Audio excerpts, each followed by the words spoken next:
സാംസ്കാരിക മേഖലകളിലുള്ള വളർച്ചയെക്കുറിച്ച് ആലോചിക്കുമ്പോൾ 3 വർഷത്തിനിടയിലെ മദ്രസ കാലയളവിലും ഏകദേശം 5 വർഷത്തിനു മുകളിലായി പൈവളികെ നാട്ടിൽ ജീവിച്ച് വളർന്ന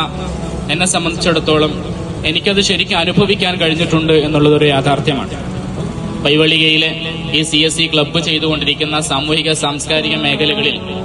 ചാരിറ്റി പ്രവർത്തനങ്ങളിൽ ധാരാളം അശരണരായ ആളുകൾക്ക് വലിയ അത്താണിയായി മാറിയ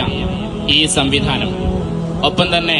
ആരോഗ്യരംഗത്ത് പ്രയാസം അനുഭവിക്കുന്ന ആളുകൾക്ക് വലിയ കരുത്തായി മുന്നിൽ നിന്നുകൊണ്ട് പ്രവർത്തിച്ച ഒരുപാട് പ്രവർത്തനങ്ങളെ കുറിച്ച് അറിയാനും അനുഭവിക്കാനും സാധിച്ച ഒരു വ്യക്തി എന്നുള്ള നിലയിൽ,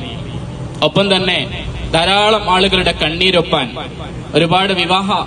ആവശ്യങ്ങൾക്ക് വേണ്ടി രോഗം പിടിപെട്ട് വല്ലാതെ പ്രയാസപ്പെടുന്ന ആളുകൾ ആരെങ്കിലും ഒന്ന് സഹായിച്ചെങ്കിലെന്ന് ആഗ്രഹിച്ചു പോകുന്ന ഇടങ്ങളിലേക്ക് ചേർന്ന് നിന്നുകൊണ്ട് അവരെയൊക്കെ ചേർത്തു പിടിച്ചുകൊണ്ട് ഒരു സാമൂഹിക സാംസ്കാരിക വിപ്ലവത്തിന് പൈവളിക നാട് സാധ്യമാക്കി തീർത്തത് CSE ക്ലബ്ബാണെന്നുള്ളതിൽ യാതൊരു സംശയവുമില്ല. അള്ളാഹു ഇനിയും ഒരുപാട് കർമ്മങ്ങൾ പ്രവർത്തിക്കാനുള്ള തൗഫീക്ക് ഈ പ്രിയപ്പെട്ട യുവ പ്രതിഭകൾക്ക് സാധിക്കട്ടെ എന്ന്, ഒപ്പം തന്നെ അതിന്റെ നേതൃനിരയിൽ ഇരിക്കുന്നവർക്കും സാധിക്കട്ടെ എന്ന് ആത്മാർത്ഥമായി പ്രാർത്ഥിക്കുകയാണ്.